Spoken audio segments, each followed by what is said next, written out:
The wonders of space have always fascinated us. Since the dawn of humanity, we've looked up at the night sky, wondering what secrets lie beyond the stars. But it wasn't until the late 20th century that our quest to explore the cosmos reached a historic milestone, the Apollo 11 mission. The event on July 20, 1969, where humankind first set foot on the moon, is often remembered as one of the most significant achievements in history. The words "that's one small step for man, one giant leap for mankind" spoken by Neil Armstrong as he became the first human to walk on the lunar surface, remain ingrained in our collective memory. Alongside Armstrong, astronaut Buzz Aldrin took his own steps on the lunar soil, sharing in a moment that would change the world forever. However, one crucial figure often fades into the background of this historic tale: Michael Collins, the third member of Apollo 11. While Armstrong and Aldrin etched their names into history with their monumental first steps on the moon, Collins remained in the spacecraft orbiting above. The role of Collins was no less vital, yet it's often overlooked. His job was to pilot the command module, Columbia, and wait for the return of his two colleagues. As they ventured to the surface, Collins found himself alone, isolated, and facing an unknown that only he had the privilege of experiencing. For nearly 48 minutes per orbit, Collins passed over the far side of the moon, the portion that is never visible from Earth. During these moments, he was cut off from all communication with mission control and Earth itself, making him, in essence, the loneliest human being to ever live. But what did Collins feel during these moments of solitude? What did he see from his vantage point as the first person ever to witness the far side of the moon? In this exploration of his experience, we delve into the mysteries, challenges, and the reality of his time alone in space. Michael Collins's perspective on the mission, and on space exploration in general, was unique. He had no small task. While Armstrong and Aldrin were walking on the moon, Collins was the one responsible for keeping the command module in a stable orbit, ensuring that it remained ready to reunite with the lunar lander after its historic rendezvous.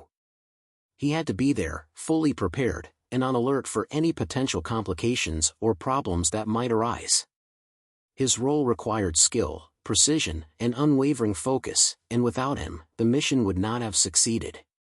But despite the magnitude of his contribution, Collins's name has often been overshadowed by those of Armstrong and Aldrin, and he remains, in many ways, the forgotten astronaut of Apollo 11. When people think of Apollo 11, they often think of Armstrong's historic first step onto the moon. They remember Aldrin's iconic photographs, the American flag being planted on the lunar surface, and the high-profile press coverage that followed. Yet, Collins's experience was just as critical to the mission's success. As the pilot of the command module, Collins had to perform some of the most technically difficult and high-stakes tasks of the entire mission. One of the most important tasks he faced was docking the command module with the lunar module after Armstrong and Aldrin completed their lunar exploration. A mistake here could have left his colleagues stranded on the moon, unable to return to Earth. But Collins executed this maneuver with the utmost precision and skill, ensuring their safe return. Despite the critical nature of his responsibilities, Collins's contribution was often sidelined in the media. Unlike Armstrong and Aldrin, Collins didn't step foot on the moon, and thus his role was not as publicly glamorous. But in his memoir, Carrying the Fire, Collins takes readers on an intimate journey through his experience as a member of the Apollo 11 crew.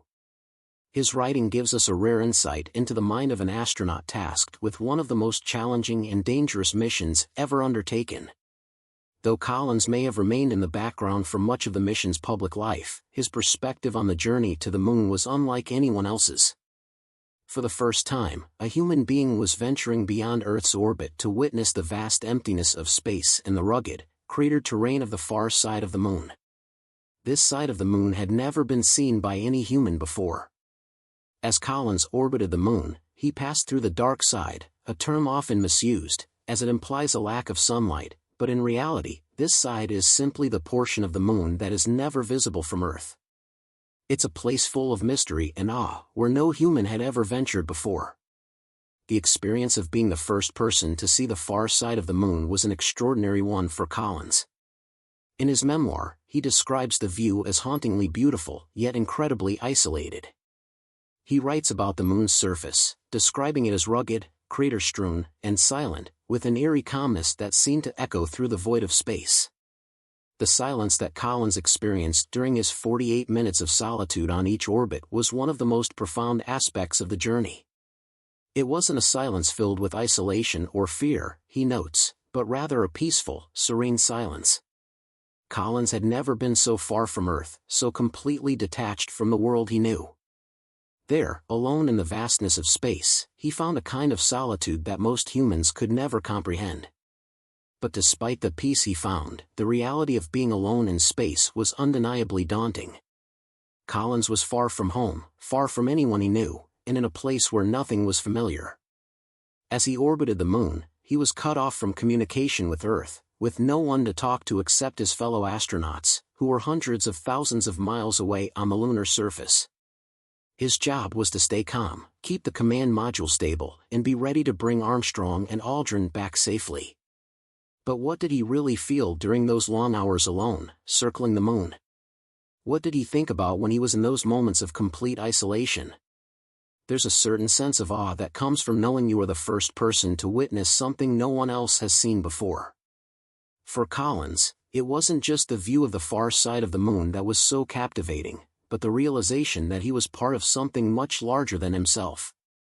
The Apollo 11 mission was a milestone in human history.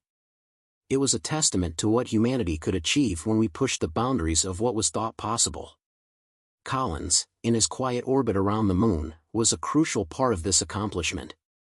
Yet, despite his important role, much of the world's attention was focused on Armstrong and Aldrin, and Collins became, in many ways, a footnote in the history of space exploration. Collins himself was aware of the perception of his role. He didn't begrudge Armstrong or Aldrin their fame, but he knew the mission would not have been possible without his part. In interviews, he often talked about the difficulty of being away from Earth for so long, about the isolation he experienced, and about the importance of staying focused on the task at hand. He understood that the public's fascination with the moon landing was naturally centered around the lunar surface, and he accepted that his own contribution was often overlooked.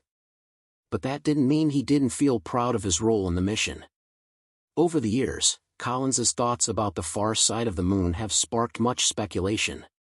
With the passage of time, some have started to question what Collins might have seen during his lonely orbits. Some suggest that the far side of the moon could hold secrets, perhaps hidden alien structures or even extraterrestrial life. These ideas are fueled by rumors, speculation, and conspiracy theories that have emerged over the years, many claiming that Collins's experience was far more extraordinary than he ever let on. Some even suggest that Collins saw something so remarkable during his time on the far side of the moon that it had to be kept secret by NASA.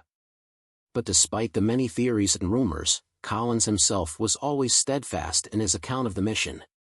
In his memoir, he describes the far side of the moon as a barren, desolate place with a haunting beauty. He makes no mention of alien spacecraft or mysterious relics. The truth is, the far side of the moon is simply a part of the lunar landscape that was never visible from Earth. It's a place of silent, unspoiled beauty, and it was a place that Collins, as the first person to ever see it, will always be remembered for having witnessed. Whether or not he saw something more is, for now, a matter of speculation.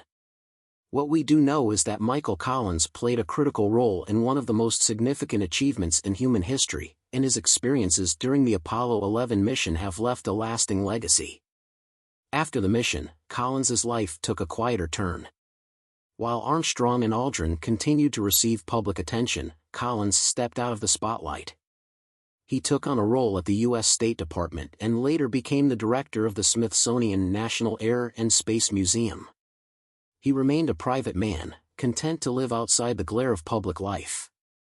But his legacy as the man who circled the moon and saw its hidden side will never be forgotten. Collins passed away in 2021 at the age of 90, leaving behind a wealth of stories, insights, and reflections on his historic journey to the moon. As for the speculation surrounding the far side of the moon, it will likely remain a mystery. Some people still believe there is something more to Collins's experience, but unless further evidence comes to light, the truth about what he saw will remain in the realm of speculation. What we do know is that Michael Collins was a crucial part of the Apollo 11 mission, and his role should be recognized as a key element of one of humanity's greatest achievements. Whether or not he saw something extraordinary during his time alone in space, we may never know. What matters is that Collins's journey to the moon, and the quiet solitude he experienced in orbit, was just as significant as the steps taken by Armstrong and Aldrin on the lunar surface. In the end, the story of Apollo 11 is a story of bravery, exploration, and human perseverance. It's a story of three men who risked everything to venture beyond the familiar and into the unknown. And while Armstrong and Aldrin may have been the public face of the mission, Michael Collins's contribution was just as essential. It's time for the world to remember him not as the forgotten astronaut, but as the man who circled the moon, witnessed its hidden side, and made history in his own quiet, profound way.